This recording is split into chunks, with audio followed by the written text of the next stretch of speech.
ओम नमो भगवते वासुदेवाय। आप सभी जानते हैं अपरा एकादशी का व्रत 2 दिन रखा जाएगा, 2 जून और 3 जून।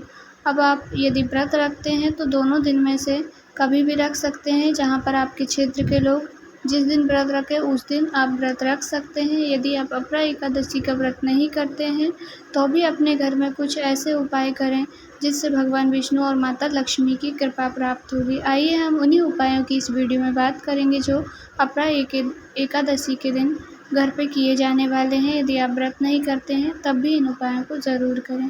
करना क्या है, सबसे पहले आप प्रातः उठें। उठने के पश्चात अपना कार्य से निवृत्त होकर जब आप स्नान करें तो स्नान करने के जल में पानी में कुछ बूंदें गंगा जल की डालकर यदि स्नान करते हैं तो इससे हमें पवित्र नदियों के स्नान के बराबर पुण्य प्राप्त होता है। यदि गंगा जल नहीं है तो आप तुलसी मैया की सूखी लकड़ी यदि आपके घर में रखी हुई है तो उसको थोड़े से जल में डाल के उस जल को आप तुलसी का जल बना लेंगे। फिर उसी जल को अपने नहाने के पानी में डालकर स्नान करें। वह भी नहीं है तो 1 चुटकी हल्दी आप अपने नहाने के पानी में डालकर स्नान करें। इस दिन बाल नहीं धोना चाहिए, ना ही साबुन शैम्पू का यूज़ किया जाता है। यदि आप व्रत भी नहीं करते हैं तब भी आप बाल नहीं धोना चाहिए एकादशी के दिन।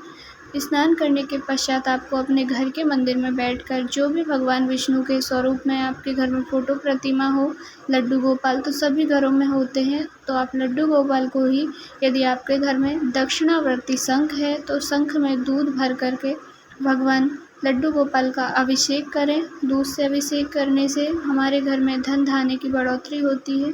यदि आप दूध से स्नान नहीं करा सकते हैं तो आप जल में थोड़ी सी हल्दी मिलाकर उससे भगवान लड्डू गोपाल का, भगवान विष्णु के स्वरूप में जो भी आपके घर में फ़ोटो प्रतिमा है उनको स्नान कराएं जल में हल्दी डालकर। इससे भी धन धान्य में बढ़ोतरी होती है। उसके बाद आप दीपक प्रज्वलित करें, माता लक्ष्मी और भगवान नारायण का एक साथ पूजन करें, पीले पुष्प अर्पित करें। भगवान विष्णु को जो भी एकादशी के दिन पीले पुष्प समर्पित करता है उसके जीवन के सारे दुख दूर हो जाते हैं। और पंचामृत से भगवान को भोग भी लगाया जाता है और पंचामृत से स्नान भी कराया जाता है। दूध, दही, शक्कर, शहद, घी इत्यादि को पंचामृत से जो भी भगवान का स्नान कराने के पश्चात जो जल उनके चरणों का जो अमृत बच जाता है उसे अमृत कहते हैं, जो हमारे जीवन के सारे दुखों को दूर करता है। उस अमृत को चरणामृत को चरणार बिंद से जो स्नान कराने के बाद हमें प्राप्त होता है उसे अमृत कहते हैं। उसको पूरे घर में उससे छिड़काव करने से घर से नकारात्मक शक्तियाँ दूर होती हैं, घर में सुख शांति का अनुभव होता है।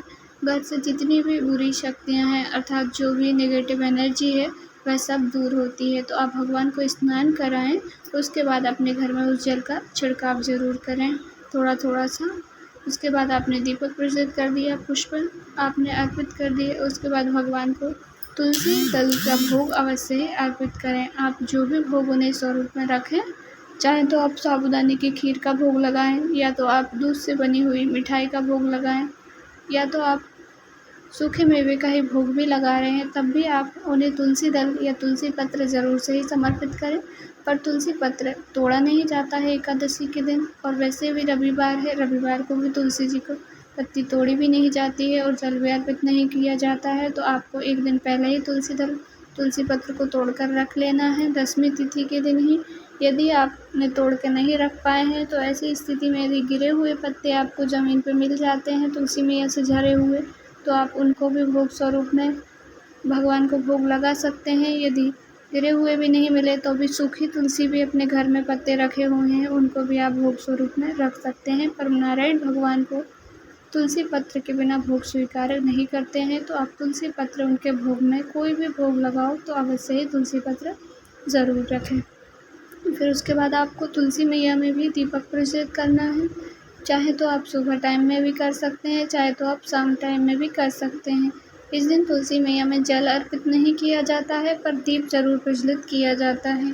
आप दीप प्रज्वलित करें, दीप प्रज्वलित करने के पश्चात उसमें थोड़ी सी 1 चुटकी हल्दी डालकर, कुछ इलायची 1 या 2 इलायची डालकर भी आप इलायची डाल के आप तुलसी मैया में दीप प्रज्वलित कर सकते हैं। और ओम नमो भगवते वासुदेवाय या तुलसी देवी नमः का जाप आपको करना है जब आप दीप प्रज्वलित करें। उसके बाद घर के मंदिर में बैठकर आप ओम नमो भगवते वासुदेवाय महालक्ष्मी नमः का जप करते हुए संपूर्ण पूजन की सामग्री जो आप समर्पित करना चाहते हैं भगवान नारायण की, पीले पुष्प, पीला चंदन, सब कुछ पूजन आप अपने हिसाब से कीजिएगा। भगवान नारायण की एकादशी के दिन पूजन विधि विधान से जो भी करता है, भले ही वह व्रत नहीं रखता है, तब भी उसे संपूर्ण पुण्यों की प्राप्ति होती है। व्रत के बराबर ही पुण्य प्राप्त होता है और घर में धन धान्य में बढ़ोतरी होती है, सुख शांति में बढ़ोतरी होती है। आप चाहें तो इस दिन विष्णु सहस्त्र नाम का पाठ भी कर सकते हैं।